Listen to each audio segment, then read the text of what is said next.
Bihar election 2025 exit poll पर उप मुख्यमंत्री विजय कुमार सिन्हा ने कहा, लोकतंत्र की जननी बिहार में रहने वाले सभी लोगों के प्रति मैं आभार व्यक्त करता हूं कि उन्होंने एक बार फिर हमें प्रधानमंत्री मोदी और नीतीश कुमार की डबल इंजन सरकार द्वारा किए जा रहे विकास की गति को तेज करने का अवसर दिया है। जनता ने एनडीए पर अपना विश्वास जताया है, लेकिन बिहार की जनता ने खोखली घोषणाएं करने वाले राजद कांग्रेस के राजकुमारों को सबक सिखा दिया है।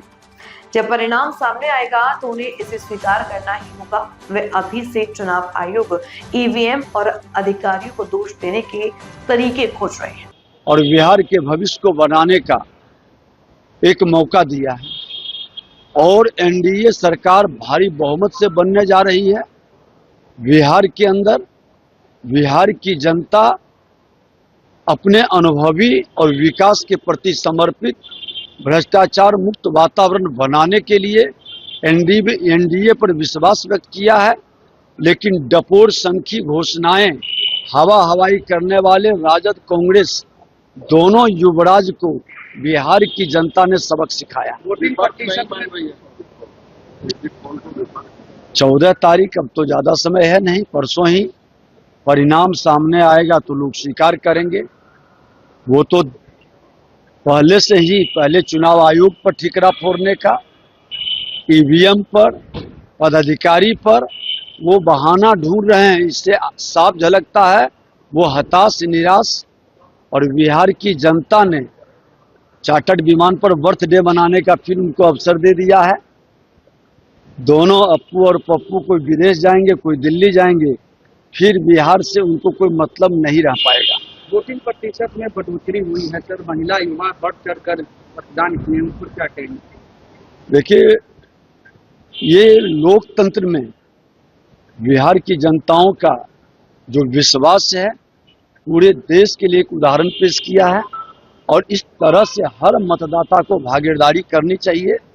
जिन लोगों ने चुनाव आयोग पर प्रश्न उठाया उनको भी जवाब है कि आज उनका एसआईआर वोट चोरी का जो मामला उठाए थे कोई उनके साथ खड़ा नहीं हुआ और बिहार की जनता लोकतंत्र के इस महापर्व में पूरी पारदर्शिता और शुद्धता, पवित्रता, ईमानदारी के साथ चुनाव आयोग के साथ खड़ा रहा और भागीदारी किया है। वोट परसेंटेज 2020 में 57% था, आज लगभग एवरेज 67%, 10% का अंतर।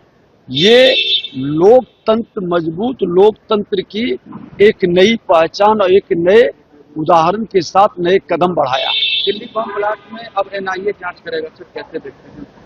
दुखद, दुर्भाग्यपूर्ण है और इस तरह की मानसिकता जब पढ़े लिखे लोग समाज की सेवा, राष्ट्र के प्रति सेवा का भाव के बदले इस तरह के आतंकवादियों के सहयोगी बन जाए तो नए ढंग से अब विचारने की जरूरत है और सरकार पूरी सजगता के साथ आतंकवाद, उग्रवाद, अपराध और भ्रष्टाचार पर नजर रखे हुए है।